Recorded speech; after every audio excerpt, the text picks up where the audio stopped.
Bismillahirrahmanirrahim. Assalamualaikum warahmatullahi wabarakatuh. Kami dari kelompok 5, mata kuliah Manajemen Sumber Daya Manusia. Nama saya Rian Ismayadi. Saya Bagas Syabani. Nama saya Yusma Nur Sidik. Nama saya Ahmad Hardiansyah. Kami dari kelas C3 program studi manajemen. Dan pada video kali ini kita akan mewawancarai beberapa narasumber dalam berbagai perusahaan di bidang sumber daya manusia, mulai dari manajemen karir, penilaian kinerja, dan juga pelatihan dan pengembangan sumber daya manusia. Halo semuanya, di sini kita sudah berada di PT Ojo Tekstil Indonesia. Kita akan mewawancarai narasumber yang pertama, yaitu Ibu Epi Mayasari. Dengan jabatannya ini adalah Kepala Sumber Daya Manusia di PT Ojo ini ya. Yang letaknya ini di Jalan Soekarno-Hatta, nomor 736, Ciminerang, Gede Bage di Bandung. Nah, usia ibunya 36 tahun dan jumlah karyawannya adalah sebanyak 205 karyawan. Nah, inilah hasil wawancara dari kami. Assalamualaikum warahmatullahi wabarakatuh, Bu. Waalaikumsalam. Kami dari mahasiswa STI Bandung, Bu, semester 3. Mungkin perkenalan dulu ya, nama saya Rian Ismayadi, nama ini Yusuf, Bagas, Dan saya Ahmad. Nah, kita ini mendapat tugas, Bu, untuk mewawancarai sebuah tokoh atau itu apa sih yang berhubungan dengan Kepala Sumber Daya Manusia, Bu, untuk memenuhi tugas UAS ya, UAS Manajemen Sumber Daya Manusia. Nah, apakah Ibu bersedia gitu? Insya Allah ya, bersedia. Mungkin langsung aja. Ya boleh, langsung aja ya dimulai untuk menghemat waktu. Langsung dijawab atau mau ditanyakan langsung? Ditanyakan aja dulu. Ya boleh, mau nanya apa? Kalau yang pertama, kami mau menanyakan sudut pandang Ibu terhadap manajemen karir di perusahaan ini. Apakah manajemen karir itu penting bagi seorang karyawan? Ya penting banget ya kalau untuk manajemen karir sebagai karyawan. Karena kan saya juga di sini karyawan ya. Kenapa itu penting? Karena kan kita nggak mau dong disamain sama karyawan baru, ya kan? Kita bilang udah kerja 2 tahun, tapi ada karyawan langsung baru sama gitu, kan pasti nggak mau ya. Tentu keahliannya juga berbeda antara karyawan baru dengan karyawan lama. Karyawan lama pasti udah terlatih, sudah banyak ilmu, udah pengalaman, beda dengan karyawan baru. Nah, untuk jenjang karir sendiri itu diperlukan untuk pertama penyesuaian gaji, penyesuaian fasilitas yang kita dapatkan dari perusahaan. Misalkan di perusahaan itu ada golongan-golongan ya, grade, biasanya 1 sampai dengan 3 sampai dengan 6. Biasanya itu kalau untuk jenjang karir itu menaikkan grade atau menaikkan untuk gaji ya, jenjang karirnya, atau dengan itu kan untuk secara tidak perubahan jabatan tapi dengan grade ya. Kalau jenjang karir yang lebih baik lagi adalah kita naik jabatannya, misalkan dari staff menjadi supervisor, dari supervisor menjadi manajer menjadi kepala. Itu pentingnya dari situ. Dan itu kan memang fasilitasnya juga berbeda ya. Untuk setiap jenjang jabatannya itu pasti berbeda, dan apa yang kita dapatkan dari perusahaan benefitnya juga berbeda. Penting banget. Kalau misalkan kita kerja di perusahaan yang tidak ada jenjang karirnya, pasti monoton tuh ya, tidak ada motivasi kita untuk jadi lebih baik. Biasanya untuk karyawan yang memang suka dengan tantangan gitu ya, pasti mencari perusahaan yang ada jenjang karirnya. Jadi menurut saya itu penting.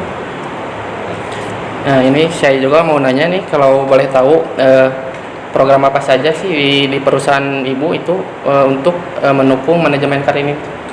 Biasanya kami ada mengadakan suatu pelatihan untuk keahlian-keahlian tertentu. Karena kami ini kan perusahaannya perusahaan tekstil ya, biasanya lebih keahlian dari lapangan. Pertama, untuk mengoperasikan forklift. Forklift itu kan tidak sembarangan orang bisa ya, bisa menyetir, belum tentu bisa menyetir forklift, karena itu kan kita bawa barang gitu. Nah, itu biasanya kita mengadakan pelatihan yang diadakan dari Disnaker atau yayasan ketiga. Yayasan ketiganya itu mengadakan pelatihan untuk keahlian. Nanti kita daftarkan orang-orang yang kita akan ikut untuk pelatihannya, untuk pengembangan keahlian, nanti setelah didaftarkan mereka ikut untuk pelatihan dapat sertifikat. Ada sertifikat buat pelatihannya gitu. Iya, jadi dia mengikuti mengikuti pelatihan, di situ ada tulisan sertifikat telah mengikuti menempuh pelatihan forklift kayak gitu, atau enggak mesin apa, atau enggak satpam, itu kan juga perlu ada, biasanya ada kesalahan-kesalahan khusus lah ya, ada pengetahuan-pengetahuannya. Berarti untuk sertifikat itu yang tadi Ibu bicarakan itu bisa mempengaruhi ke grade tadi ya Bu ya? Iya betul, dan itu juga bisa jadi nilai tambah untuk karyawannya, karena kan setiap sertifikat itu per orang ya, per individu.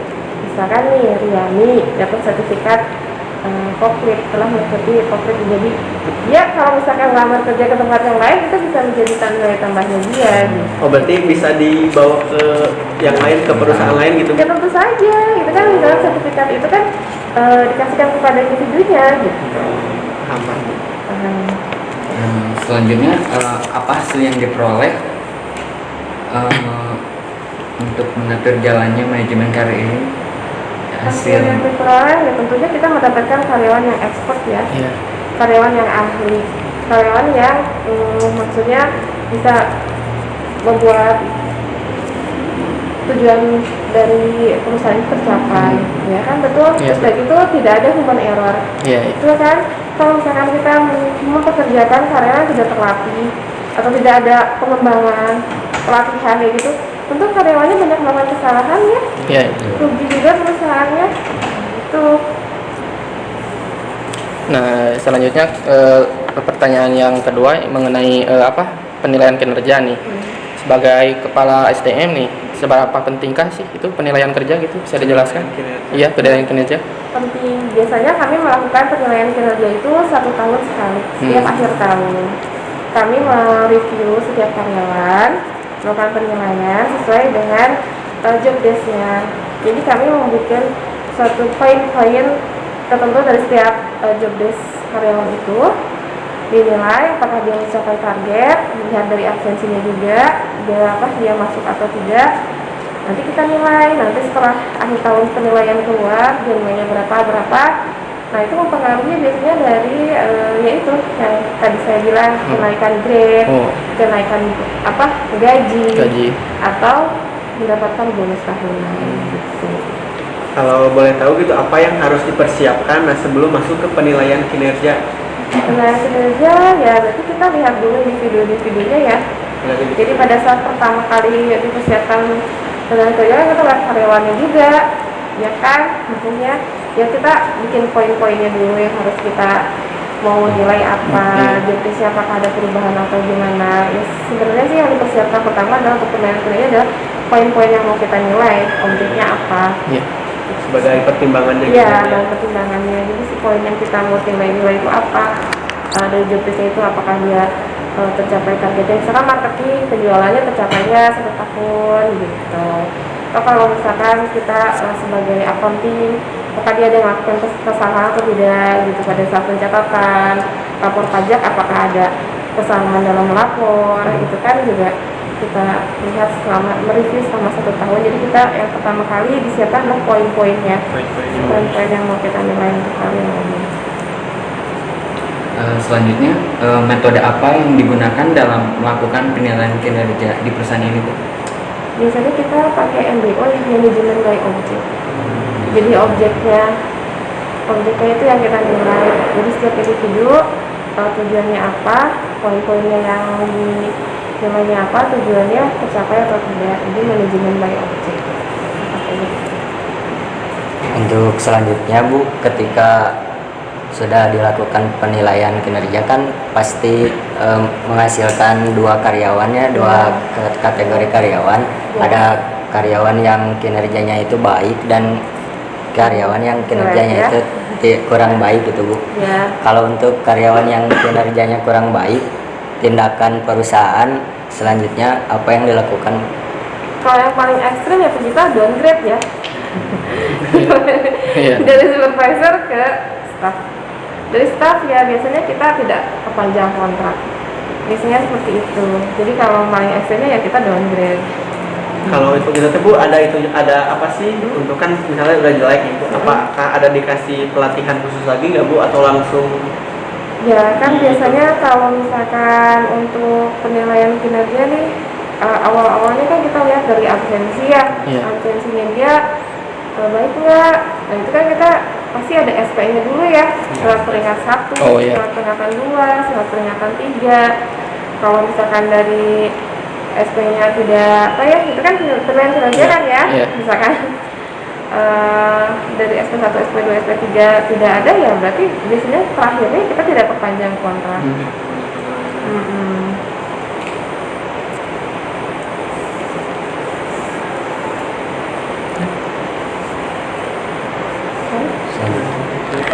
Untuk selanjutnya, apakah pelatihan dan pengembangan menjadi hal penting? Ya penting untuk karyawan, untuk perusahaan juga penting karena di sini juga ya ada tadi seperti ya ada yang lewat ya itu bukan orang sini, itu orang Korea. Jadi biasanya kalau misalkan dia banyak tahu tentang mesin, jadi dia mentransferkan ilmu tentang mesin-mesinnya. Jadi kita selain dapat pelatihan dari luar yang tadi saya bilang pakai pihak ketiga mengikuti pelatihan biasa, kita juga ada sumber daya dari luar negerinya, PMA-nya, pasti namanya tenaga asing. Oh iya, tenaga. Iya. Nah, kalau dalam proses pelatihan dan pengembangan yang tadi, nah kira-kira faktor apa sih yang perlu diperhatikan gitu? Faktor untuk proses pelatihan dan pengembangannya. Ya sebenarnya pertama adalah kalau untuk pelatihan itu ya waktu, dana, fasilitas, sarana dan prasarana. Karena kan kalau untuk pelatihan itu membutuhkan waktu yang lumayan ya. Kalau misalkan kita mau melatih seorang accounting pajak, berarti kita harus menyewa konsultan pajak. Konsultan pajaknya di sewa untuk mengajarkan atau mengikuti seminar pajak. Terus kalau untuk bagian yang mesin-mesin ya tadi seperti saya tahu ya, biasanya Disnaker yang memberikan suatu pelatihan, ya mereka ada yayasannya juga. Nah kita biasanya dapat informasi-informasi gitu. Yang pertama yang harus itu kan ya faktor apa saja untuk pengembangan. Yang pertama waktu, dananya, sarana, prasarana, dan karyawannya juga kan pada saat mengikuti pelatihan berarti dia kosong ya, harus ada penggantinya juga gitu. Kalau untuk tahapannya Bu, apakah ada tahapannya gitu ketika si karyawan tersebut melakukan proses pelatihan dan pengembangan? Tahapan apa saja yang ditempuh oleh karyawan tersebut? Biasanya sih karyawannya kita dapat referensi juga ya dari supervisornya, misalkan nih dia mau ikutin pelatihan, atau kita lihat dulu program-program dari selama pelatihannya gitu ya. Ada program untuk pengembangan ini. Nah kita sosialisasikan ke karyawan siapa yang mau ikutan. Yang mau ikutan maksudnya kita lihat juga penilaian dari si supervisornya ya, dia mau ikutan nggak gitu, yang mana orangnya gitu, dan mana orangnya didaftarkan, nanti kita ikutkan. Ya, seperti itu. Kalau untuk supervisor sendiri sih biasanya langsung ke tenaga asingnya gitu. Untuk selanjutnya kan tadi ada kata Ibu ada pelatihan nih. Ya.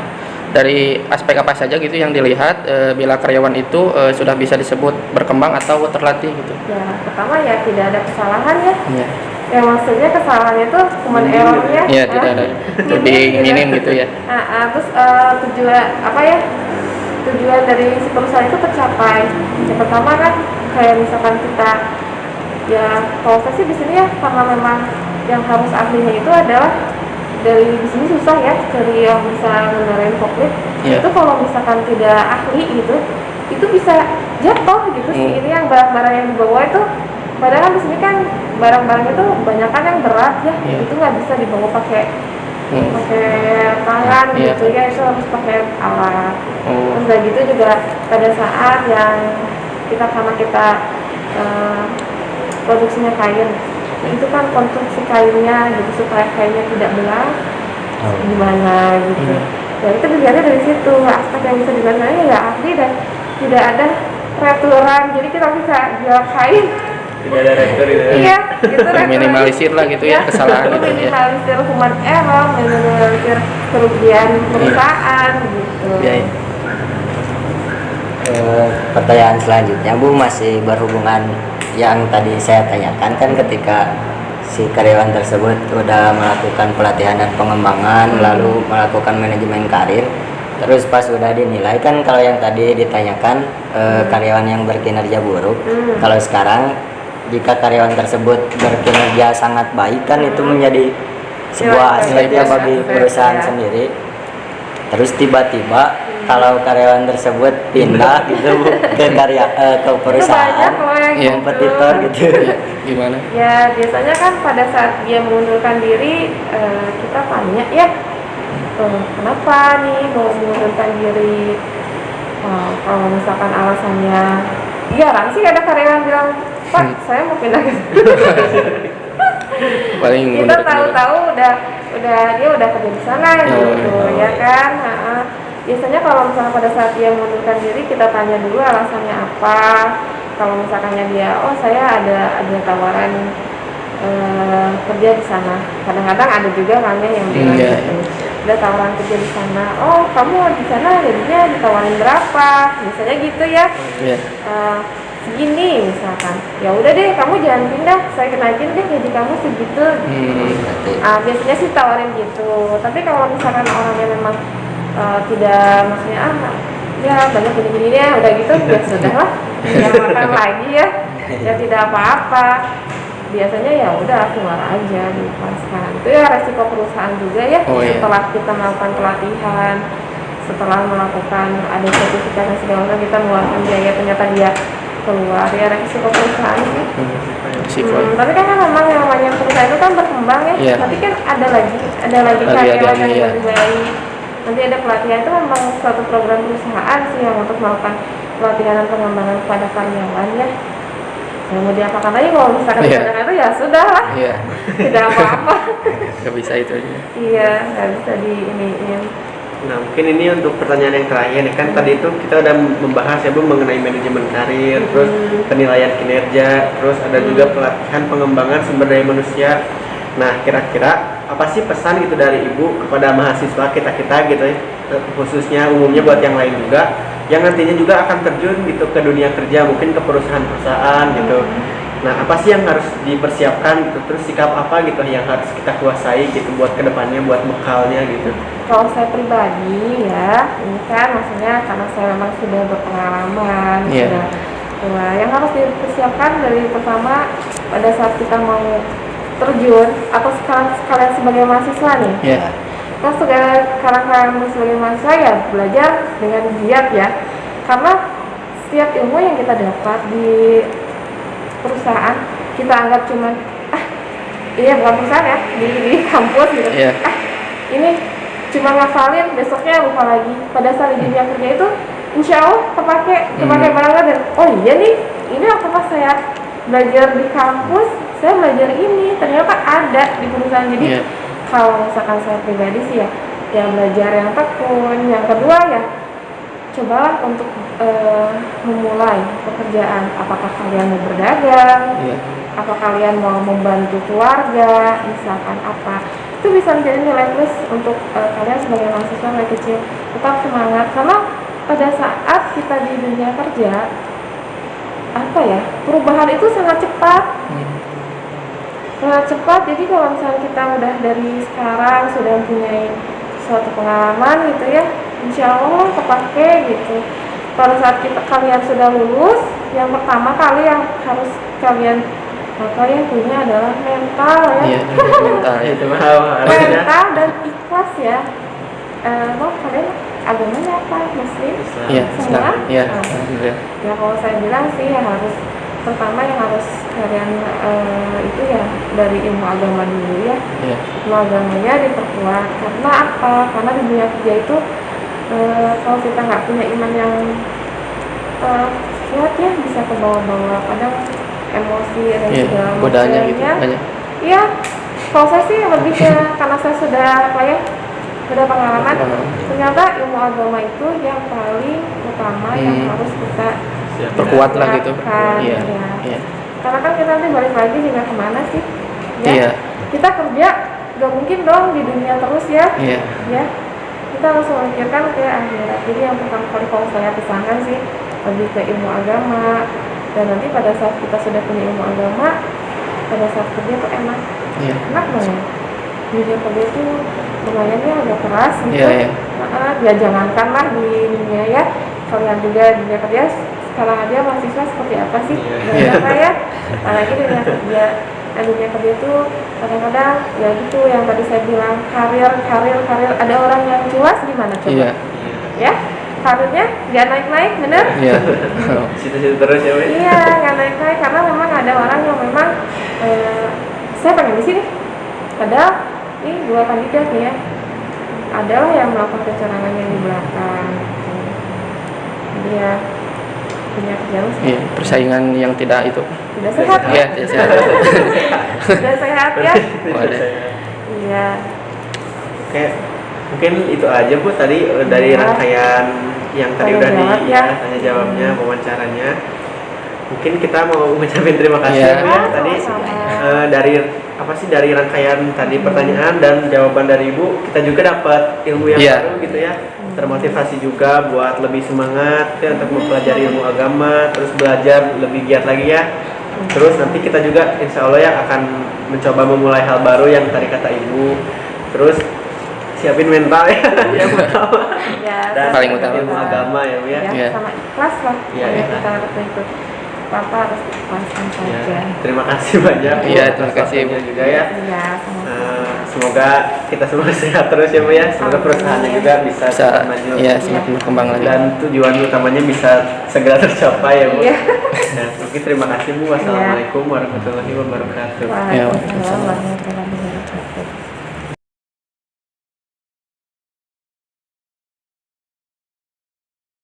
Halo semuanya, di sini kita sudah berada di tempat narasumber yang kedua, yaitu Ibu Siska Andriani dengan jabatan Human Resource bagian administrasi. Nah, di sini kita di Hotel Krela Riau di Jalan LLRE Marta Dinata nomor 56 Bandung.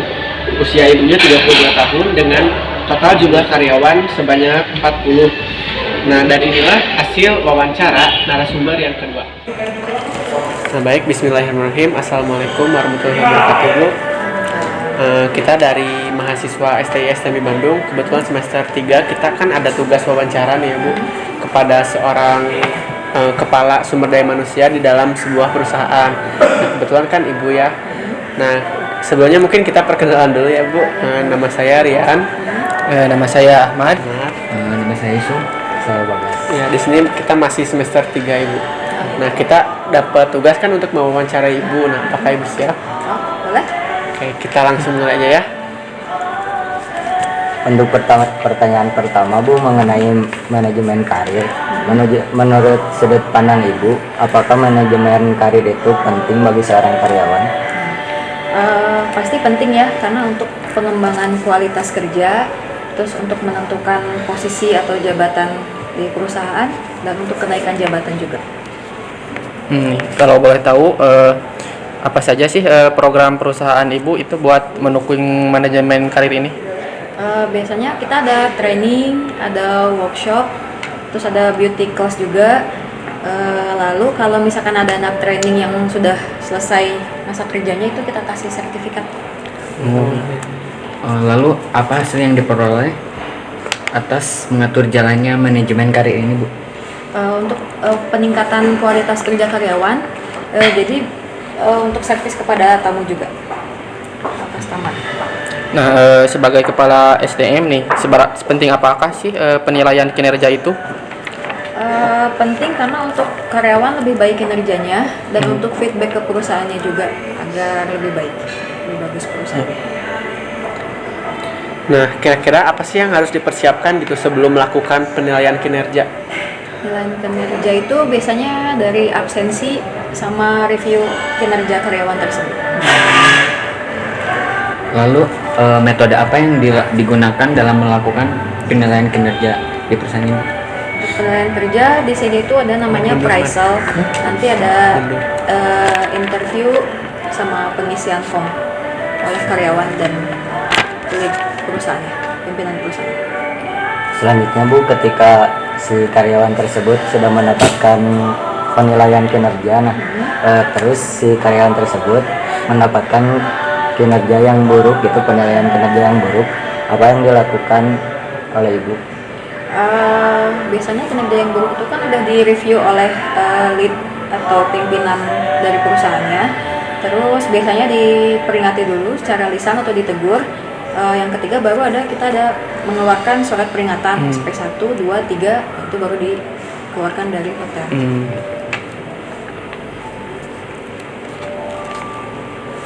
Selanjutnya, apakah pelatihan dan pengembangan menjadi hal yang penting bagi karyawan di perusahaan ini, Bu?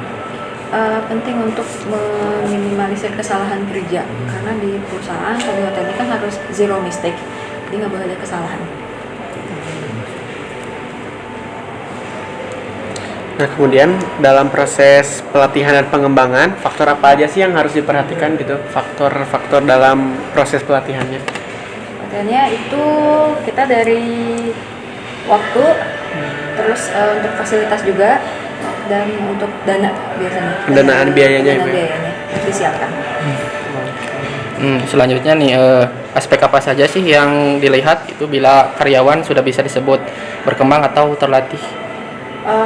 Disebut terlatih atau berkembang, dianya kompeten dalam kerjanya, profesional, sama di sini tuh ada target. Jadi jika dia selesai target, Mencapainya gitu ya. mencapai. Oh iya.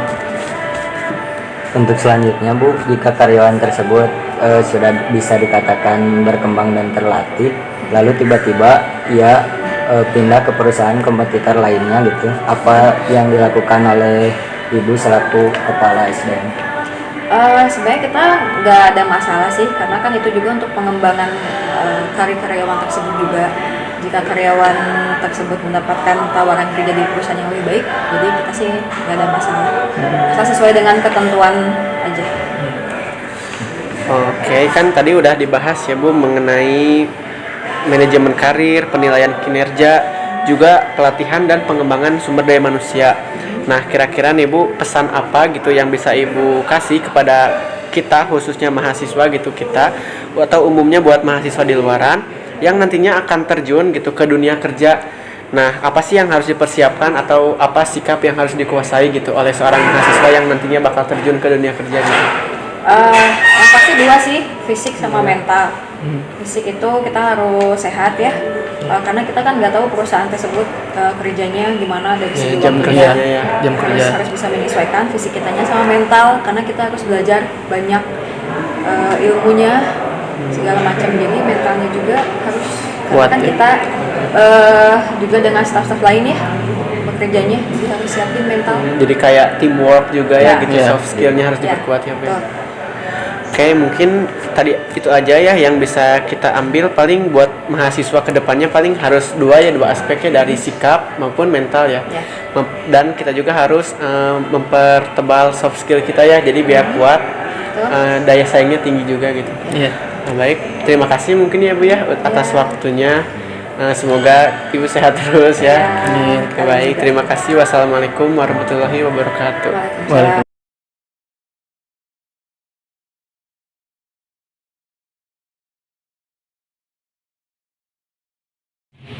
Nah, semuanya di sini kita sudah sampai di narasumber yang ketiga, yaitu Bapak Diki Kusmayadi, jabatannya Kepala Biro Pengembangan Sumber Daya Manusia di PT ACS. Alamatnya kan di Jalan Dubah Patara, Jakarta Selatan. Nah, cuman karena beliau sedang ada di Bandung, jadi kita bertemu untuk berjanjian di warung abnormal di kafe. Usianya 34 tahun dan jumlah karyawannya sebanyak 40. Nah, inilah hasil wawancara dari kami dengan Bapak Diki Kusmayadi. Ya. Mulai. Bismillahirrahmanirrahim. Assalamualaikum warahmatullahi wabarakatuh. Pak, sebelumnya kita mau perkenalan dulu gitu. Kita dari mahasiswa STM di Bandung, jurusan manajemen semester 3.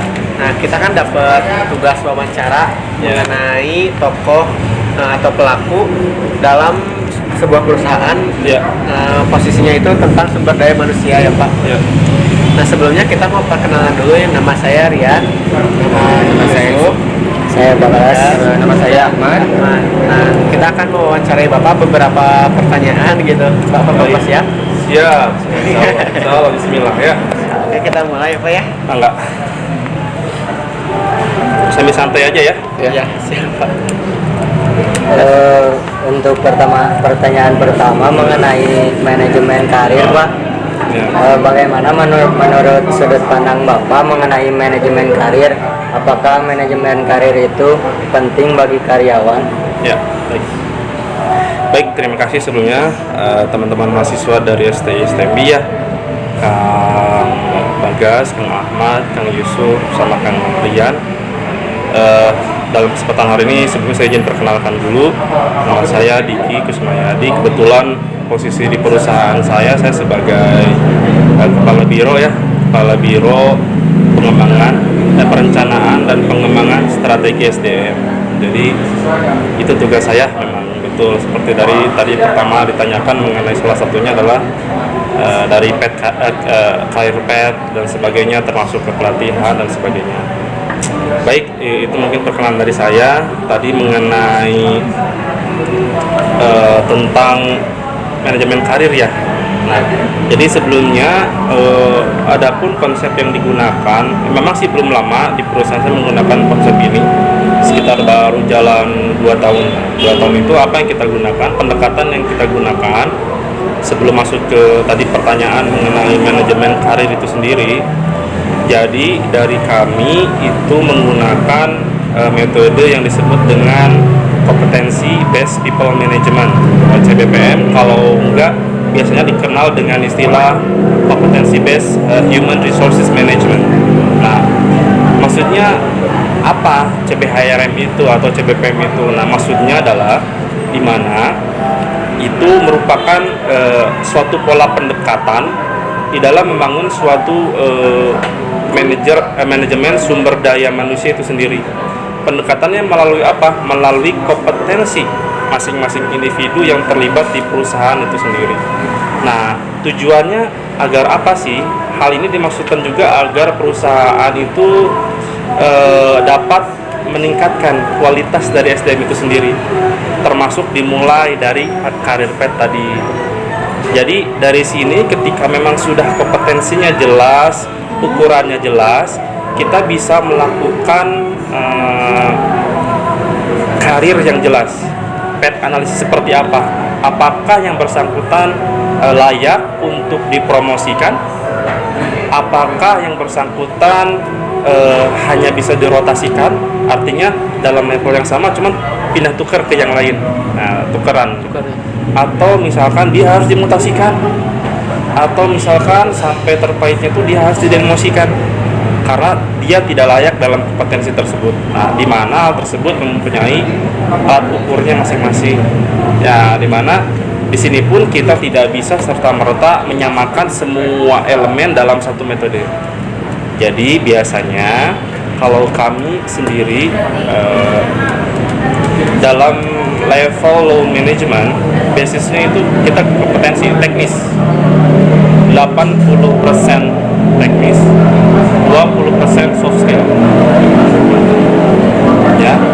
Nah, dari situ kita naik lagi. Yang kedua adalah ke supervisor, middle management, assistant manager dan sebagainya. Itu 50-50. 50%-nya apa? 50% teknis, kita bekali teknis. 50% itu adalah soft skill-nya. Semakin ke atas, teknisnya hanya 20%. Nah, soft skill-nya itu yang dibanyakin 80%. Karena fokusnya adalah untuk mengambil keputusan, merencanakan satu program, jauhnya sampai ke strategic manajemen ini seperti apa gitu. Nah, maka dari situ manajemen karir yang terbentuk itu sangat penting sekali untuk menunjang apa? Kelangsungan hidup daripada perusahaan itu sendiri. Jangan. Yang kedua adalah kelangsungan dari apa? Dari SDM itu sendiri. Kelangsungan dalam sisi apa? Jadi dia tidak monoton dan dia tidak stuck di sisi itu saja. Ya. Jadi tidak sedikit juga karyawan merasakan titik jenuh pada posisi tertentu karena tidak ada kejelasan karir pet itu sendiri. Jadi nggak jelas ini saya dari sini mau promosi kemana nih, sehingga dia mengerjakan hanya sekedar saya datang karena saya sudah paham teknis seperti apa dan sebagainya. Jadi dia cuma datang kerja, hanya meluruhkan kewajiban dia sebagai pekerja, absen datang, istirahat, pulang, udah absen lagi, kayak gitu. Artinya value yang kita bangun untuk dia sendiri dan perusahaan itu sendiri kaitannya sangat erat untuk menunjang itu. Jadi karir di sini sangat jelas sekali, sangat benar-benar mempengaruhi dari sisi keberlangsungan perusahaan itu sendiri, terus dari semangat dan motivasi kerja itu sendiri. Terkadang begini, orang tidak memperlihatkan bahwa gaji memang yes, misalkan saya gaji oke, cuma sisi lain saya pengen pride dong, punya satu kebanggaan, saya pengen punya posisi tertentu, karir tertentu. Masa kerja berapa lama? 7 tahun itu terus posisinya ya, naik karena apa? Karir pet itu penting. Selain hal itu juga, yang berikutnya alasannya adalah mencegah kejadian atau hal-hal yang dapat merugikan terhadap perusahaan itu sendiri. Contoh misalkan banyak sekali terjadi di beberapa perusahaan yang jadikan kami model bahwa semakin lama anak tersebut atau karyawan tersebut dalam satu posisi tidak ada memiliki kejelasan karir pet, maka peluang untuk melakukan kecurangan atau fraud itu semakin besar karena dia sudah hafal, sudah paham seluk-beluk apa yang dia kerjakan dari A sampai Z, sehingga dia tidak didorong untuk tantangan yang baru. Jadi dia berpikirnya asalnya lempeng, tidak berpikir yang macam-macam karena sudah ini terkuasai, dia memikirkan hal yang lain yang seharusnya dia tidak pikirkan. Itu salah satu pentingnya manajemen karir dalam suatu perusahaan.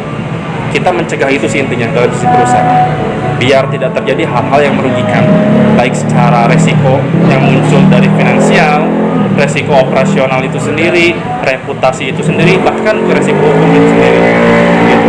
Ujung-ujungnya ke nama baik, reputasi nanti.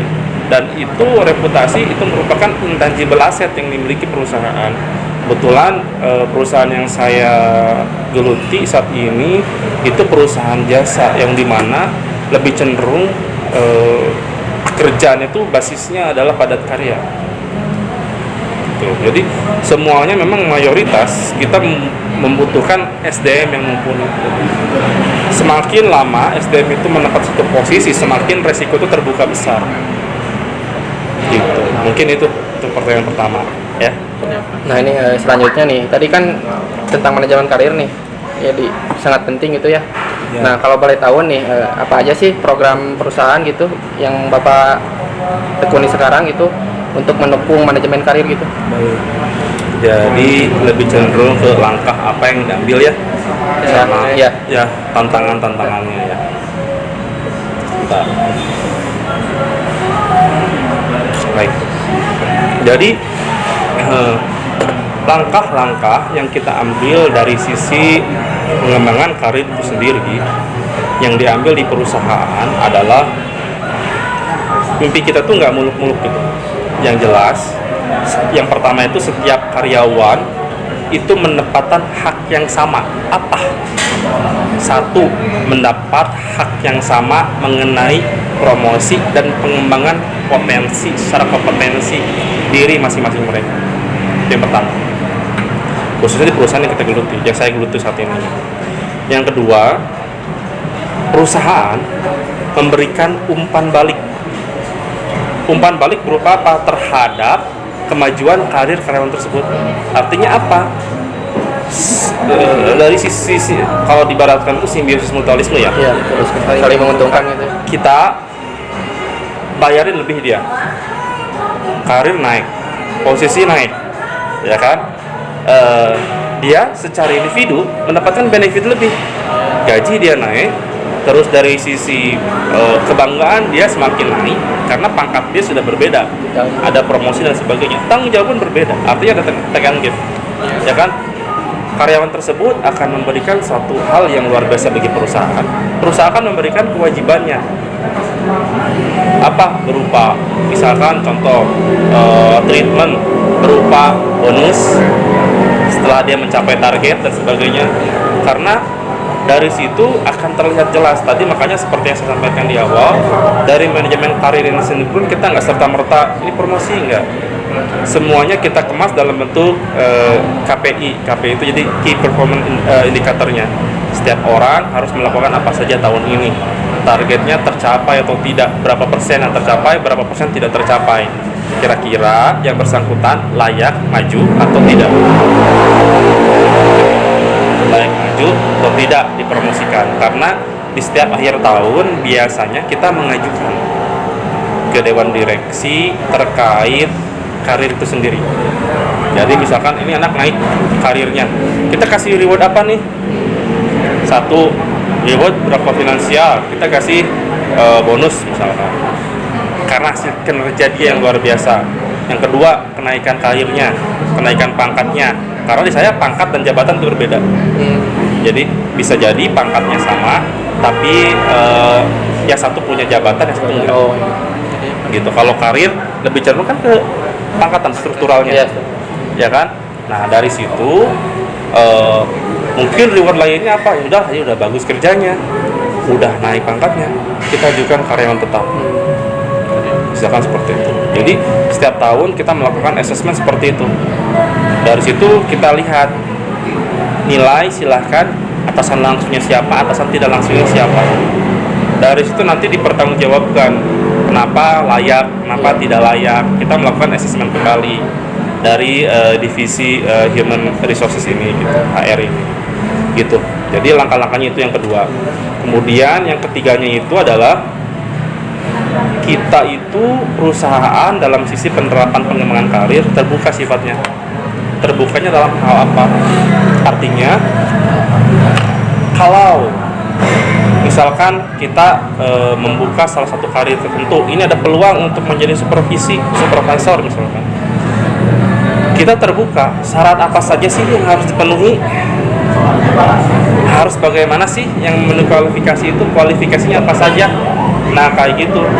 Karena dari situ mereka tahu, oh kalau mau posisi ini saya harus bisa apa aja, kualifikasinya bagaimana.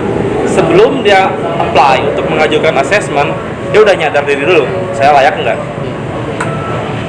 gitu. Nah ketika oh layak, ketika atasan mengajukan, kamu maju, kamu layak, kasih rekomendasi, nanti di assessment, uji coba 3 bulan biasanya. Coba 3 bulan, di assess lagi tuh, ditinjau ulang, dinilai ulang, kemudian dirapatkan, diajukan ke dewan direksi, setuju hasil penilaian dari General Manager Operasi sendiri. Jadi kan bawahan itu ke General Manager Operation diteruskan ke HR oke, dari atasan langsung sudah setuju dengan kualifikasi begini, berarti saya ajukan ke dewan direksi, kayak gitu. Kalau setuju oke, tinggal kami terbitkan SK, surat keputusan bahwa yang bersangkutan layak per kapan, per tanggal berapa. Itu yang ketiganya. Nah ada 2 poin lagi. Jadi untuk pengembangan karir ini sendiri, si perusahaan ini memberikan informasi yang jelas juga mengenai apa? Mengenai pola karir yang ada di perusahaan kita saat ini. Misalkan contoh jenjang karir kita ada namanya bagian yang namanya cash processing. Jadi itu tugasnya ngolah uang rupiah. Nah, di situ di cash processing itu ada beberapa jenjang. Jadi untuk menempati posisi seorang, jenjang terbawah itu adalah seorang kasir. Yang kedua, naik kasir itu ada administrator. Yang ketiga adalah team leader. Yang keempat adalah supervisor. Nah, kalau di perusahaan kita itu mau naik ke admin, dia harus punya pengalaman di teller berapa tahun? 3 tahun misalnya. Dan dia juga ditinjau KPI selama dia menjadi seorang kasir terpenuhi apa enggak, gradingnya gimana, gitu, nilainya masuk apa enggak. Kalau masuk dilihat. Selain dari kompetensi teknis itu, dilihat juga dari non teknisnya, attitude dia kayak gimana, kehadiran dia seperti apa, banyak mangkir apa enggak. Walaupun dia bagus tapi secara kehadiran kurang bagus, itu kita akan kaji ulang, yakin. Karena apa? Nanti berdampak secara sistematis. Karena apa? Itu akan dijadikan contoh ketika kita nanti mempromosikan dia. Role model itu yang dijadikan contoh bawahannya.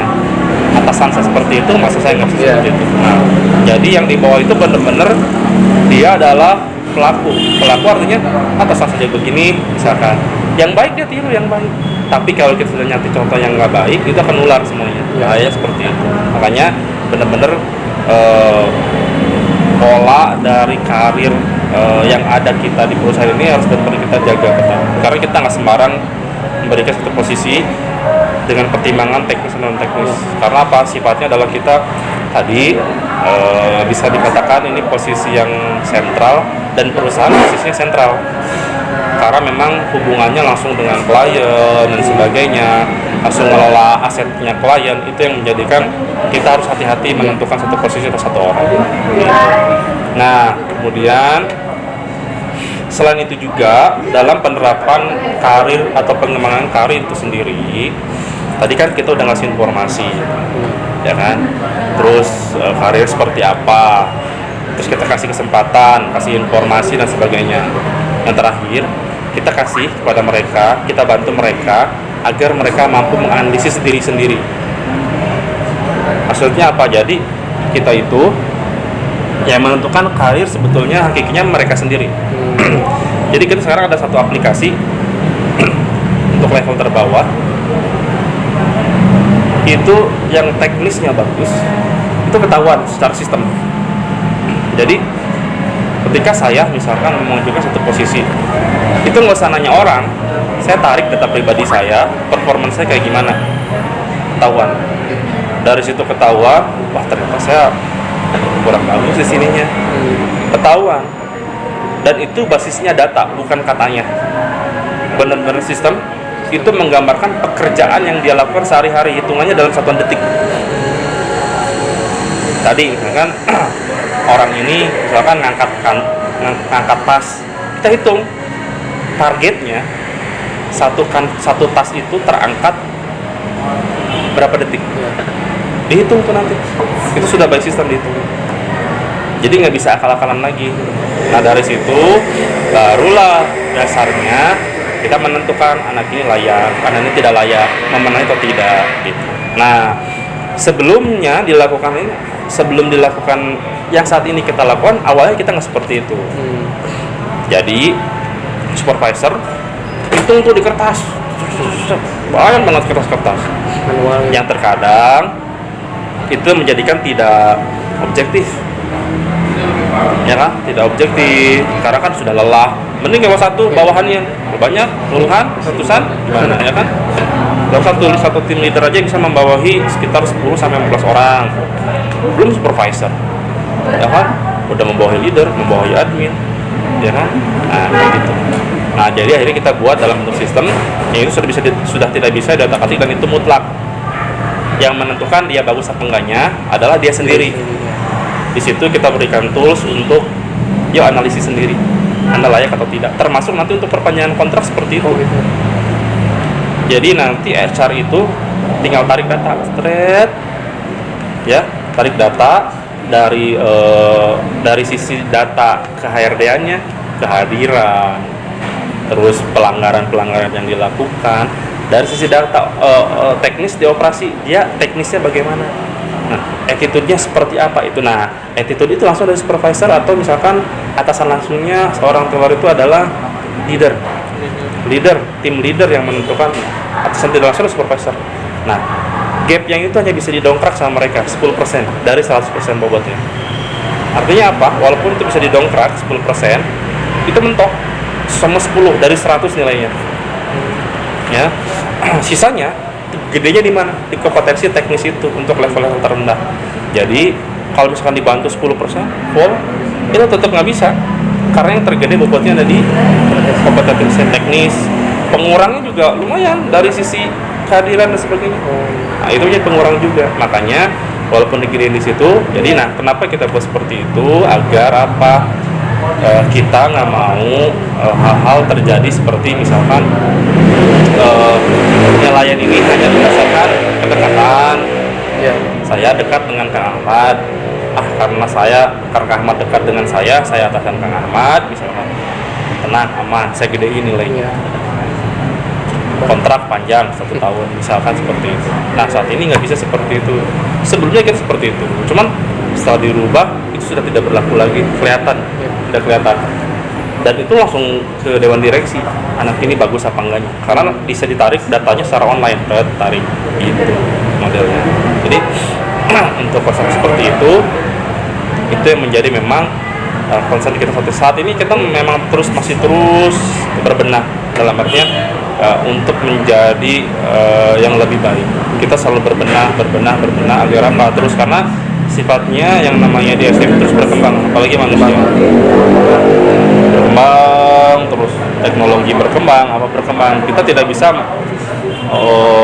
menggunakan metode yang sama untuk satu generasi berbeda-beda. Nah itu nanti kita kaji yang tepatnya seperti apa, nanti kita uji dulu kita layak apa tidak. Nah sebelum kita difinalisasikan, kita ujikan dulu, tarik sampel dulu dari populasi sekian, kira-kira berapa, nanti ada feedback dan sebagainya, perbaiki, sudah sempurna kita ujikan lagi, kalau sudah tidak ada masalah dan layak diujikan, kita baru sebarkan finalisasi. Biasanya gitu sih. Ya, ada 5 poin tadi.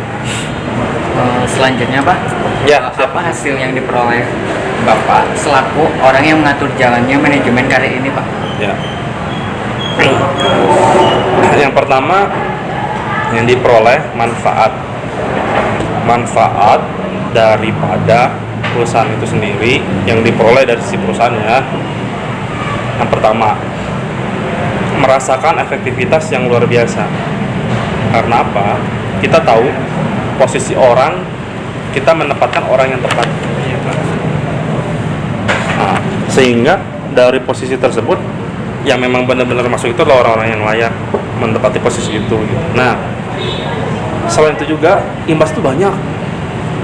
Imbasnya seperti apa? Saya bayar yang saya promosikan dan tepat orangnya, efektivitas itu akan berbiasa ke bawahannya. Artinya apa? Nanti berpengaruh terhadap kegiatan operasionalnya, efektivitas pekerjaannya. Semakin efektif, biaya yang dikeluarkan semakin kecil.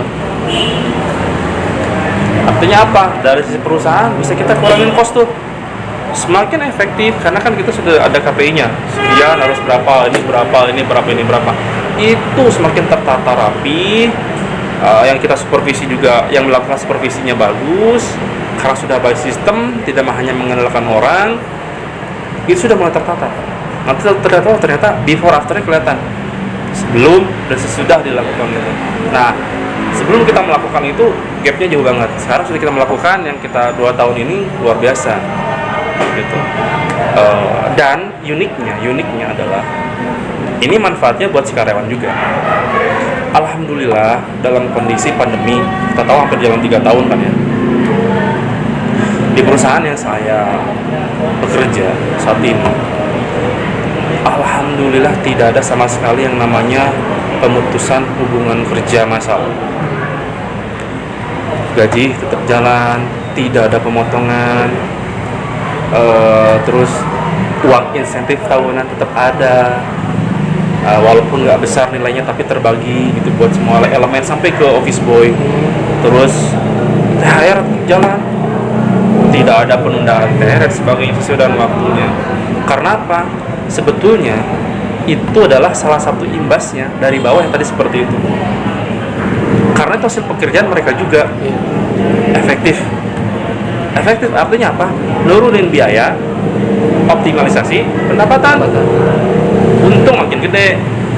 Ujung-ujung siapa? Balikin lagi ke karyawan, mereka yang kerja. Nah, atas dasar penilaian tadi yang tepat, kita tahu si A dikasih berapa grade-nya, si B dikasih berapa, ini dikasih berapa, begitu. Si A layak naik berapa, itu berapa, begitu.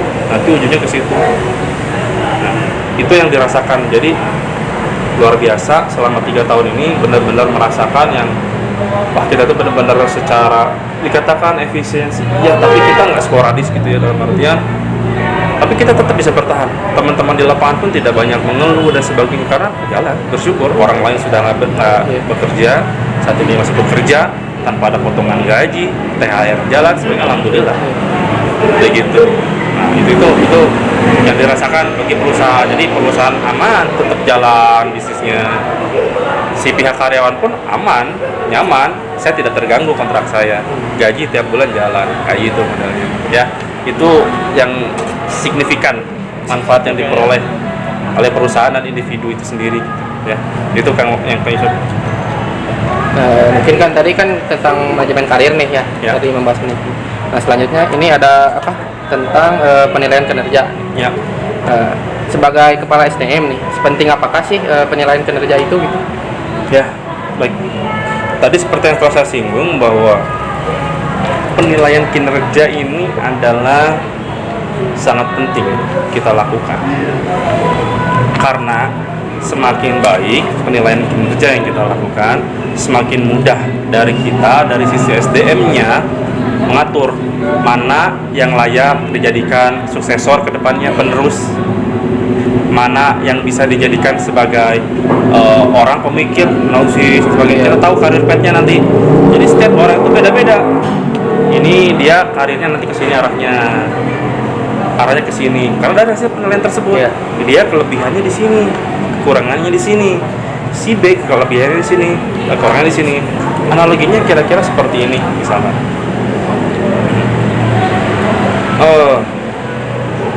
Pemain bola saja. Contoh misalkan pemain terkenal Ronaldo gitu ya.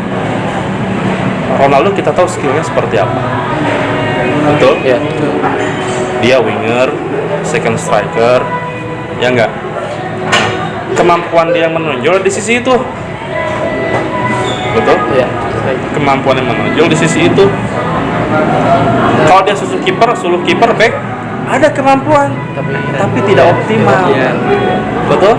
Nah, jadi yang kita lakukan saat ini, kita bidik berdasarkan dia memiliki kekhasan, memiliki kekhususan. Sebenarnya dia optimalnya di mana? Kita akan tempatkan orang tersebut di tempat yang paling optimal. Gitu. Kan kalau dulu kita menempatkan dia kelemahannya di sini, kita taruh yang tempat kelemahan dia. Nah, kita justru dengan perjalanan bisnis yang saya alami di perusahaan itu adalah itu akan semakin memberatkan kondisi yang ada. Karena apa? Itu perlu proses. Memang betul niat di awal itu bagus, biar dia sempurna. Ya, biar dia sempurna dalam artian kekurangan dia bisa dipenuhi oleh dia sendiri, ditambah oleh dia sendiri. Nah, tapi faktanya itu butuh proses yang lama. Misalkan orang A keahliannya tadi misalkan jadi second striker Ronaldo, dipasangin jadi center back, betul nggak? Kira-kira kan center back misalkan 4-4-2, di tengah kan 2, bener nggak? Ronaldo dikasih jadi center back, yang kerja keras siapa? Yang satunya sebagai center back murni, betul kan?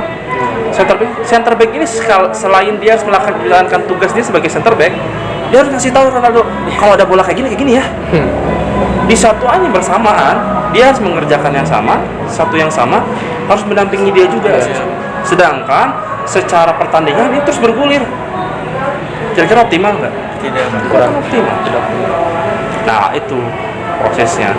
Nah ditutupinya dengan apa sebetulnya? Dari manajemen karir yang ada, kita akan mengumpulkan orang dalam satu bagian dengan memiliki kekurangan dan kelebihannya masing-masing.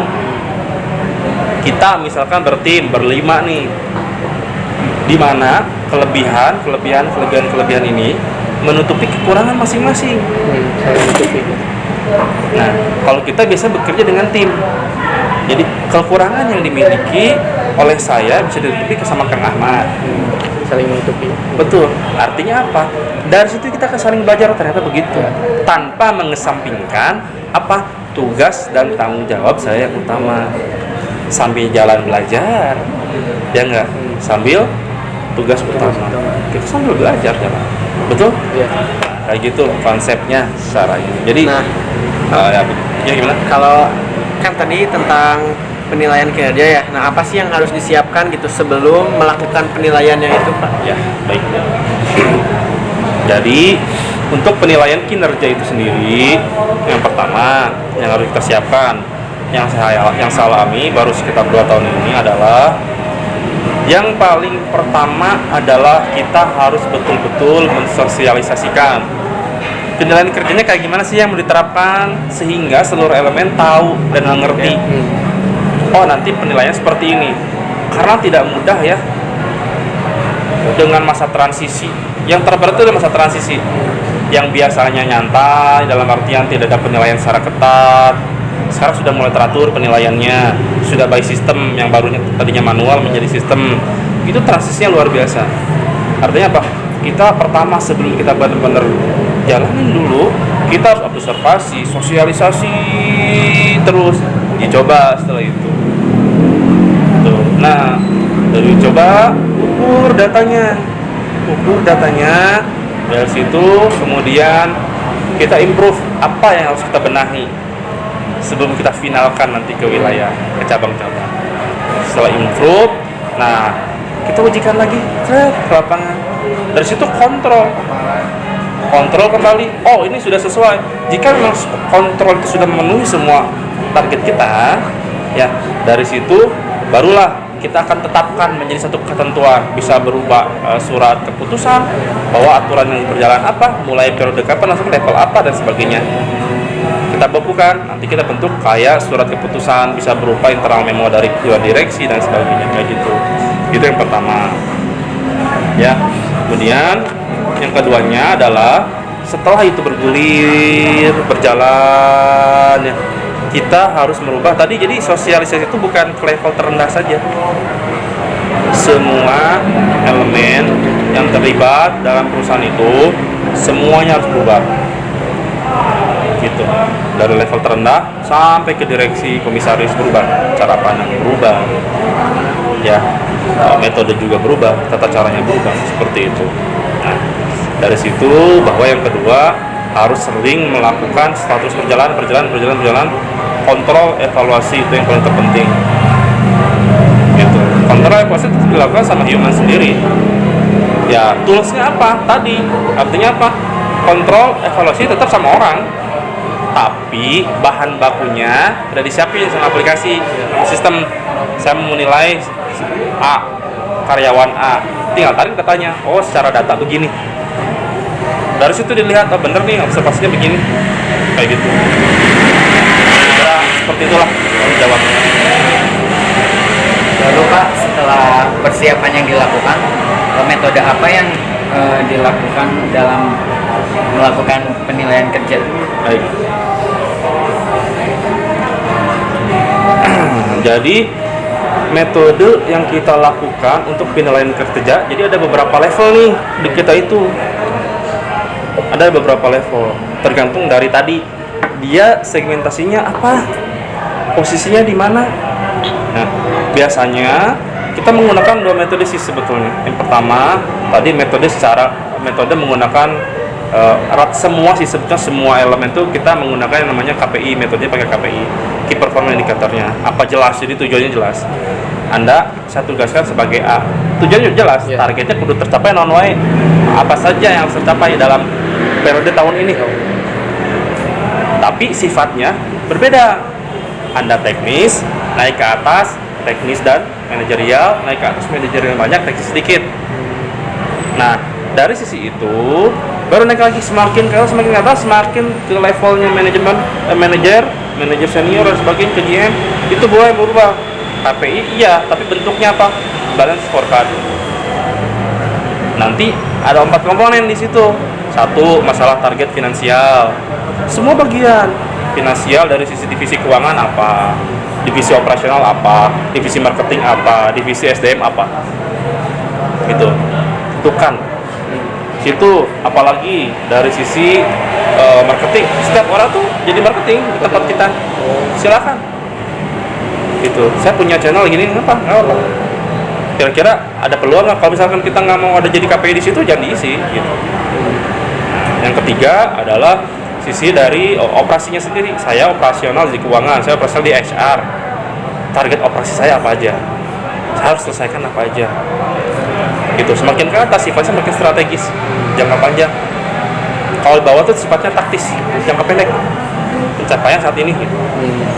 Kalau yang di atas makin panjang, ini mau di mana karena sifatnya ini diibaratkan satu perahu yang kita kemudikan saat ini mau diarahkan kemana, tujuan kita kemana, ini udah sesuai belum dengan tujuan kita, sesuai dengan jalurnya apa enggak, jangan kita nyasar kayak gitu. Jadi model-model seperti itu. Jadi kita sih kalau level atas kita menggunakan balance scorecard ya, itu strategik. Kalau yang bawah sebenarnya semuanya bentuknya KPI, nanti turunannya ke KPI gitu. Kita pakai KPI, key performance indicatornya itu sih gitu. Mungkin itu. Selanjutnya Pak, ketika sudah dilakukan penilaian kan akan terlihat dua kriteria karyawan. Ya. Ada kriteria karyawan yang penilaian kinerjanya itu baik dan ada yang kurang baik. Ya. Apa tindakan yang Bapak lakukan sendiri ketika mendapatkan karyawan yang hasil penilaian kinerjanya itu kurang baik, Pak? Ya, sebentar. Kebetulan saya ada bahannya terkait itu. Jadi ada beberapa posisi yang memang tadi kasusnya ke situ.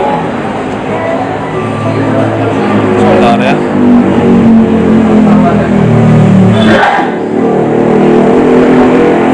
Sebentar.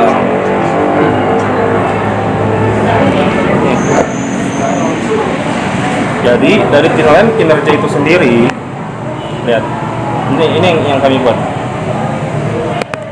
Ada dampaknya nih dari penilaian individu itu, ada hasilnya. Di sini termasuk nanti treatmentnya, arahnya kemana, ya kan, ke kompensasi nih. Misalkan contoh tadi kinerjanya ada yang bagus, tapi secara potensinya minus, gitu. Waduh, dia minim potensi. Nah, sebagai treatmentnya, rekomendasi untuk kedepannya, dia mau diapain nih? Dia layak, misalkan hasilnya dia kinerjanya bagus, cuma potensinya harus digali lagi, diasah lagi. Udah naikin gaji dulu sambil diarahkan. Oh, dia potensi yang harus digali apa. Gitu. Yang pertama. Yang kedua, punya potensi. Ya, punya potensi. Tapi secara kinerja atau potensinya goreng, butut ya. Dia butuhnya apa di sini? Kita rekomendasikan sebagai pengembangan sumber daya sendiri. Ini anak butuh coaching. Kita sekolahin, kita trainingin, gitu. Mungkin dia kinerja dia rendah, bukan dia nggak bisa. Bisa jadi ada hal yang menjadi hambatan dia yang kita nggak tahu. Gitu, ya. Contoh misalkan, ada yang menggunakan kacamata untuk seorang level misalkan kasir. Sebenarnya secara potensi dia memiliki potensi, tapi kinerja dia selalu tidak memenuhi standar yang ditentukan oleh perusahaan. Kenapa?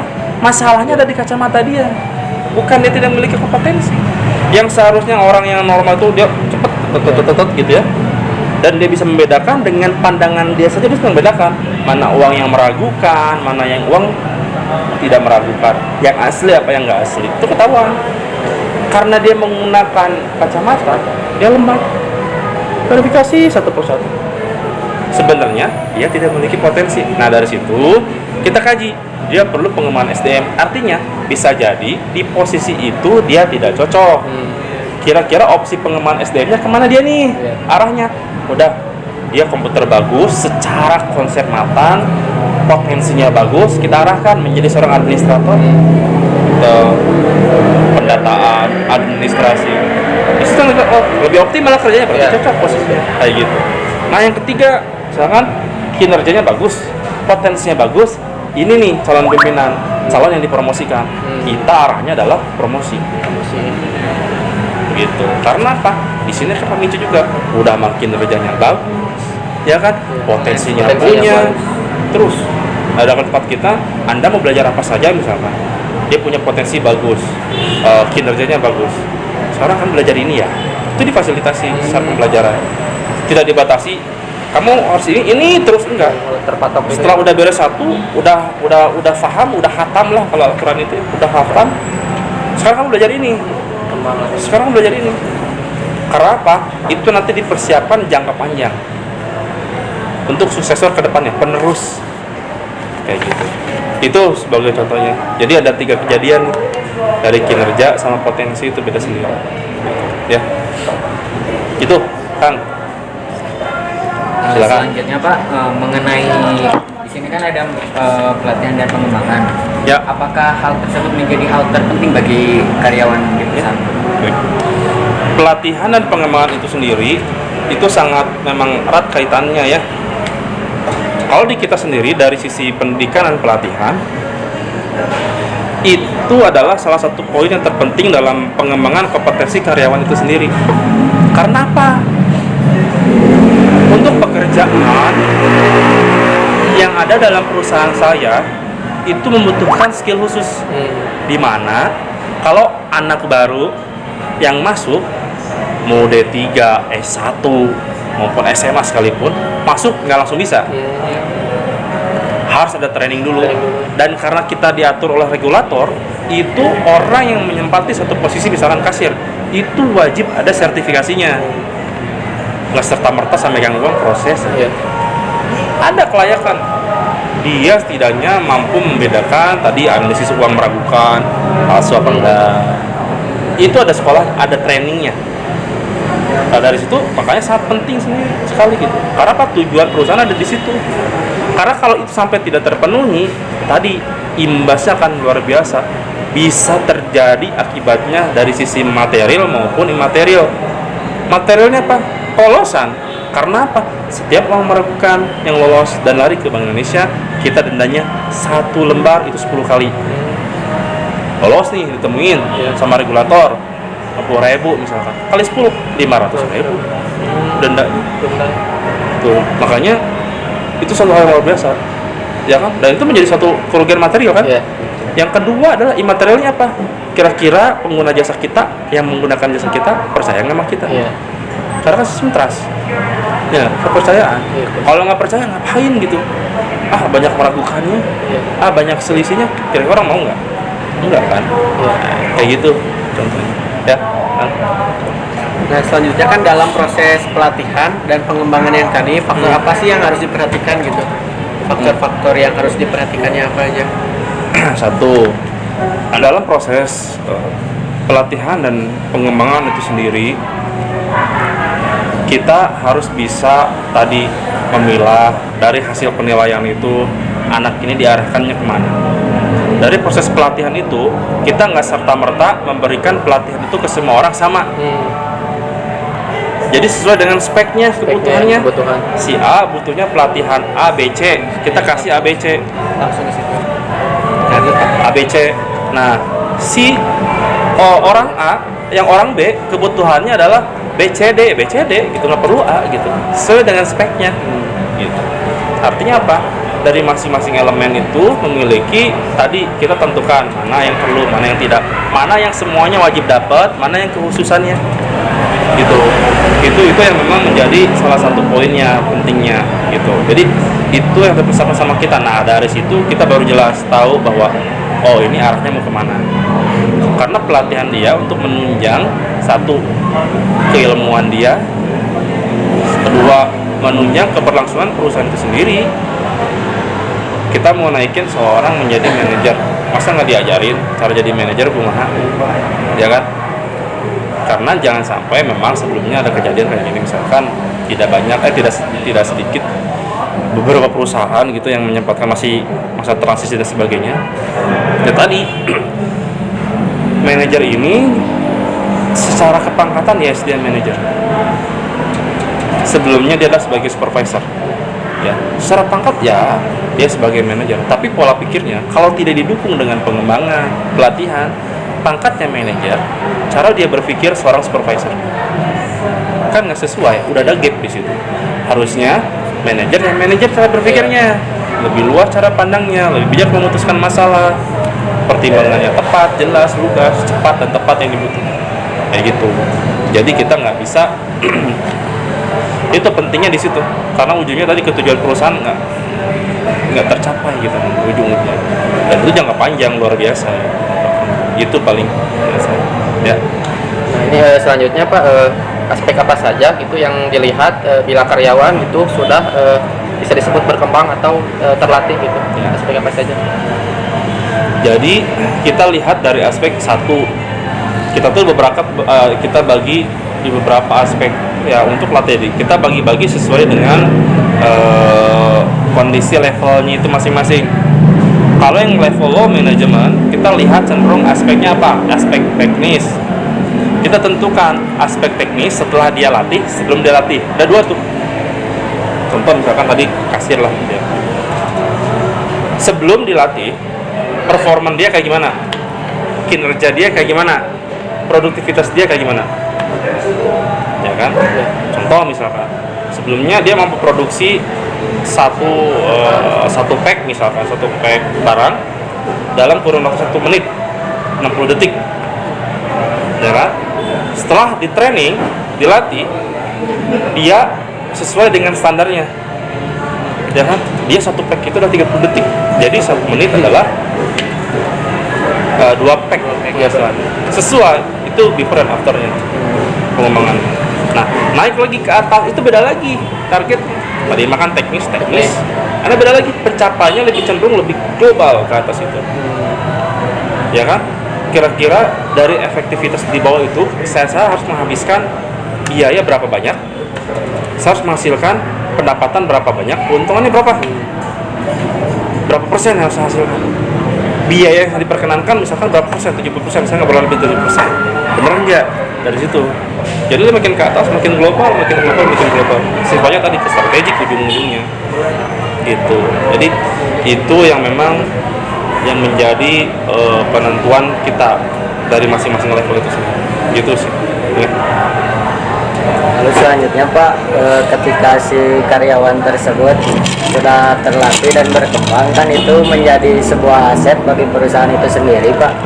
Lalu jika kejadian hal begini Pak, karyawan tersebut tiba-tiba pindah gitu ke perusahaan kompetitor yang lain. Biasanya ketika seseorang untuk memutuskan dia pindah atau tidak, itu ada beberapa faktor yang eksternal yang memang kita nggak bisa ketahui. Banyak sekali faktor yang memang faktor X lainnya yang memang kita nggak bisa cover di situ. Mungkin tadi pasti ada istilahnya penyebab sejak dia pindah. Biasanya adalah satu, tidak nyaman dengan perusahaan saat ini, ya kan? Secara kedua, sebenarnya yang paling banyak itu tadi nggak nyaman, apalagi dalam atasannya nggak nyaman. Segede apapun gajinya pasti keluar, pindah ke kompetitor walaupun lebih kecil tapi nyaman. Nah kayak gitu. Yang kedua adalah dia misalkan, wah saya udah mentok di sini karirnya, ada peluang lagi ke yang lain, dia lari. Gitu. Lebih lari pasti. Nah makanya dengan konsep yang sedang kita jalankan saat itu, kita mencegah hal-hal seperti itu. Itu bukan tidak terjadi di perusahaan saya, terjadi dan itu kita jadikan pelajaran.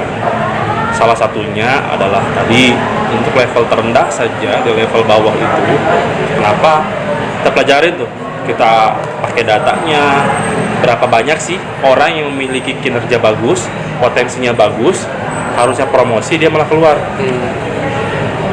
Karena apa? Ada ketidakadilan dan ketidaksesuaian penilaian kinerja. Dia membandingkan, dia kerjanya biasa-biasa aja, saya kerjanya udah luar biasa berdasarkan data. Kok ini? Nah, dulu itu sebelum kita menggunakan aplikasi yang kita miliki saat ini. Saat ini sudah jelas semuanya, nggak bisa diapa-apain lagi. Yang bagus, yang nggak bagus, gitu. Jadi kita jelas sekali. Nah, kayak gitu sih contohnya. Jadi memang hal tersebut ya pasti terjadi gitu. Apalagi misalkan dia sudah memiliki kualifikasi yang luar biasa ya. Udah disekolahin, memiliki kemampuan yang luar biasa, dia kan sertifikasi yang banyak. Itu pasti orang lain tuh ngincer tuh. Ibaratnya tadi lah, baik lagi pemain bola, kan ada scouting. pas transfer, musim transfer, oh nanti kita akan ajukan si ini untuk direkrut ke tempat kita. Suatu hal yang mungkin sekali terjadi gitu, ibaratkan dibajak lah gitu ya. Nah, itu suatu hal yang mungkin terjadi. Nah itu terjadi ketika tadi dia akan pertimbangkan secara matang, kalau saya pindah apa manfaat dan resiko yang harus saya hadapi. Kalau saya tetap di sini, resiko yang didapat apa, manfaatnya apa. Ketika dia bandingkan dua-duanya, manfaat lebih banyak yang satu terjadi di tempat saya kerja, tetap di sini saya bertahan. Walaupun segede apapun gaji di sana, dia pasti akan menolak. Gitu. Nah dari situ, karena kebanyakan yang saya alami adalah tadi, ketika satu ada kejelasan, terus dia benar-benar bisa optimal dan dia menjadi berasa manfaat sebagai manusia di perusahaan tersebut, dia akan benar-benar merasa oh ya. Dan alhamdulillah di perusahaan saya yang saat ini bekerja itu rata-rata karyawan itu betah dan lama karena apa, satu nyaman dalam artian dari sisi finansial ada kejelasan secara kepastian, iya, walaupun ya tadi misalkan sesuai dengan grade-nya masing-masing. Tapi kenapa dia bertahan secara lama? Karena apa? Kita mencoba satu konsep berpikir kita sebenarnya sederhana. Misalkan contoh perusahaan saya itu memiliki karyawan, misalkan contoh 2.000 karyawan. 2.000 karyawan itu dipekerjakan sama kita. Ya kan? Kita berpikir adalah gimana caranya ada keberkahan dalam rezeki yang kita bagikan terhadap mereka melalui perantara perusahaan ini. Karena apa? Dengan kita memberikan gaji sesuai dengan ketentuan, ya kan? Kita transparan dan sebagainya. Setelah dia mendapatkan gaji, tapi dia menghidupi 2.000 karyawan itu berapa? Saya punya istri, punya anak dua, ngehidupin keluarga, ngehidupin ibu dan bapaknya, berapa orang yang berdoa? Konsep seperti itu. Artinya apa? Ketika memang perusahaan ini bagus, nyaman ya, nyaman, secara lahiriah nyaman, batiniah nyaman, itu doa yang mengalir semakin gede. Imbasnya kepada itu adalah kekuatan langit yang kita bisa, nggak bisa kita ini secara itu matematis. Disitulah artinya apa? Keberkahan ada di situ. Nah orang pasti akan memilih di situ. Saya di sini sedikit tapi hati tenang, ibadah nyaman, penghasilan tetap, saya selama ini bisa hidup juga dengan layak, sudah apalagi kayak gitu. Saya juga di sini merasa dihargai. Nah, orang tuh kadang merasa dihargai saja. Kita mencoba untuk memanusiakan manusia. Nah, jadi apalagi dengan konsep saat ini, sekarang kan sudah high tech. Artinya apa? Teknologi semakin tinggi. Tapi terkadang kita lupa high touch-nya. High touch-nya ke siapa? High touch-nya itu adalah sentuhan yang maksimal ke siapa? Ke human itu sendiri. Ya. Nanti kalau dapat dengan aplikasi, yang namanya teknologi itu ciptaan manusia. Ya kan? Tapi yang namanya manusia, kita harus tingkatkan. Semakin tinggi teknologi, semakin tinggi sentuhan kita terhadap manusia itu sendiri. Gitu. Karena apa? Resiko, peluang semakin canggih itu semakin banyak terjadi kecurangan. Ya kan? Yang itu harus kita pagerin. Dari sisi apa? Dari sisi sumber dayanya sendiri. Karena yang menjalankan siapa? Mereka. Gitu. Nggak bisa siapa lagi. Ya, makanya kita jagain. Analogi seperti ini, secanggih-canggih kapal perang, ya kan? Tapi dia kalahnya dengan kanu kecil, karena dia ada sudut pandang yang memang tidak bisa tercover. Kanu kecil nggak kelihatan, dihajar habis. Analogi seperti itu. Ya, artinya apa? Tetap sentuhan human itu sendiri wajib. Nah, dari situlah kenapa kita merasakan penting sekali sentuhan dari sumber daya manusia sendiri, khususnya di hatinya. Artinya apa? Setiap saya misalkan atau karena itu dicontohkan langsung oleh dewan direksi saya. Contohnya seperti apa? Dalam sisi manajemen ini sendiri, pimpinan saya itu, dewan direksi saya langsung turun ke lapangan dan bahkan tahu rumah Anda di mana, keluarganya siapa, tahu. Kayak gini dekat, ngobrol, makan bareng, minum bareng, ngobrol bareng, kayak gini seperti itu. Jadi artinya apa? Oh iya, Di situ ketahuan ini Kang Rian sebagai apa, di keluarganya bagaimana, tahu gitu. Jadi kita ada kebutuhan apa, dia baik dan sebagainya. Oh oke. Dari situ kita tahu, pantau semuanya. Dari situ ketika Anda melakukan hal yang tidak diinginkan, kan berpikir kembali, wah saya nggak enak sama si ibu ini, saya nggak enak sama si bapak ini, luar biasa baiknya. Ya. Dari situ apa? Sudah tersentuh hatinya. Nah itu sebenarnya yang memang salah satu treatment yang harus dijaga. Ya. Nah, gitu sih. Ya. Nah, buat yang terakhir, Pak, kan tadi udah dibahas ya Pak mengenai manajemen karir, penilaian kinerja, terus pengembangan dan pelatihan sumber daya manusia. Nah, kira-kira apa sih pesan Bapak gitu kepada mahasiswa, khususnya kita umumnya buat yang lain yang nantinya teh akan terjun kepada dunia kerja gitu. Nah, apa sih yang harus disiapkan? Kemudian sikap apa yang harus dikuasai oleh kita gitu. Ya. Baik, pertanyaannya bagus. Jadi gini, yang saya alami gitu ya, ketika saya bekerja itu benar-benar random banget, asli random tuh artinya acak Ya. acaknya adalah apa yang kita pelajari itu belum tentu sama. Anda jurusan manajemen, nanti bekerja mungkin bukan di bidang manajemen, ya kan? Anda bekerja, kuliah di bidang keuangan, nanti bekerja belum tentu di bidang keuangan. Nah, cuman yang namanya ilmu sifatnya ilmu dunia ya, itu adalah ilmu katon. Maksudnya apa? Itu mudah dipelajari. Anda bisa baca literaturnya, bisa baca dan sebagainya, Anda pelajari, pahami. Tapi yang paling terpenting adalah attitude yang kita miliki. Seperti apa contoh kecil? Integrity, jujur, itu dibawa-bawa kemana-mana. Orang kalau misalkan udah nggak jujur itu sudah menjadi susah. Sekecil apapun itu sudah selesai. Ya, kalau bisa pakai apa?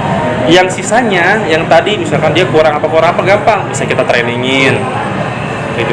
Tapi kalau sifatnya langsung ke istilah softwarenya itu sendiri sudah menjadi karakter, dia nggak jujur, tukang bohong, culah dan sebagainya, susah mana-mana itu.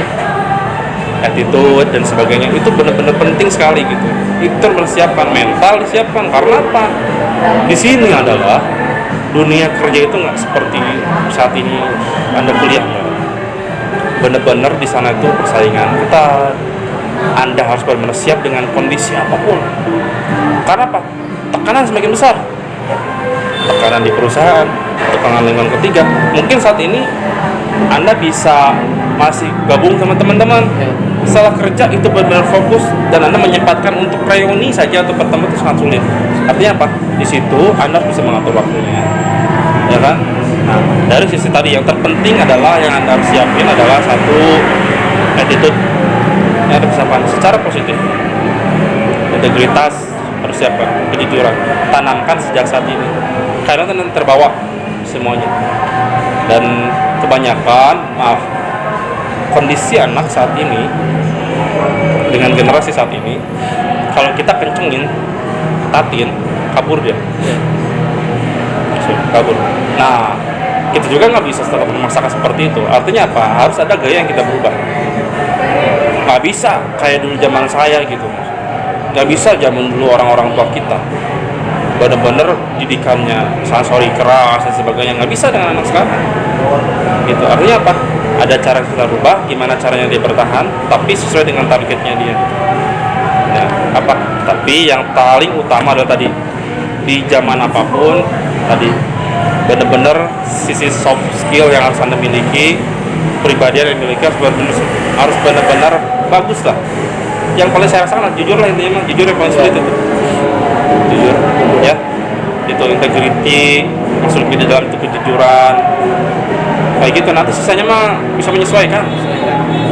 Kalau ilmu tambahannya diibaratkan, kita harus tambah misalkan komputer saat ini RAM saya 4 GB, saya mau naikin slot saya masih kosong 1, naikin jadi 8 GB, bisa, tinggal tambah aja gitu. Mau nggak nambahnya?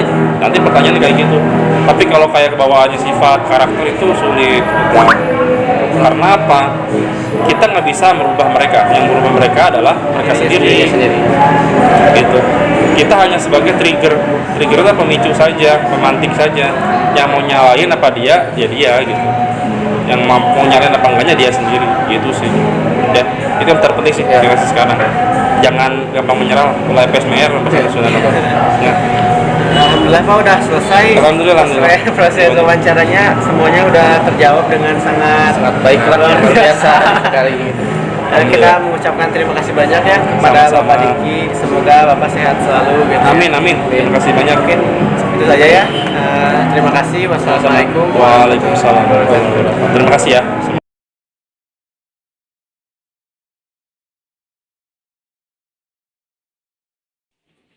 Dari hasil wawancara ketiga narasumber tadi, ada 3 poin yang dapat kami simpulkan. Poin pertama yaitu bahwa manajemen karir sangat penting bagi seorang karyawan di suatu perusahaan, yaitu 1. Untuk pengembangan kualitas kerja karyawan tersebut, 2. Untuk dapat bersaing dengan karyawan lama, 3. Untuk menambah semangat dan kebanggaan karyawan terhadap pekerjaan yang ia lakukan. Selain untuk karyawan, manajemen karir juga memiliki manfaat bagi perusahaan itu sendiri, yaitu 1. Untuk menunjang kelangsungan hidup perusahaan, 2. Untuk mencapai tujuan perusahaan, 3. Untuk mendapatkan karyawan yang expert atau ahli pada bidangnya masing-masing. Poin yang kedua, yaitu bahwa penilaian kinerja sangat penting bagi perusahaan.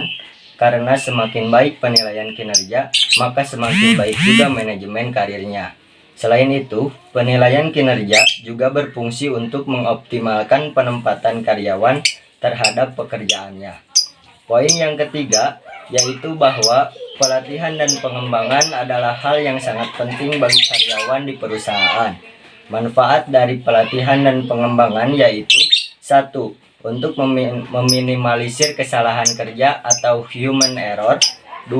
Agar target pekerjaan tiap karyawan dapat tercapai. 3. Juga agar karyawan kompeten dalam bidang kerjanya masing-masing. Mungkin sekian hasil wawancara dari kami. Semoga bermanfaat bagi kita semua. Terima kasih. Wassalamualaikum warahmatullahi wabarakatuh.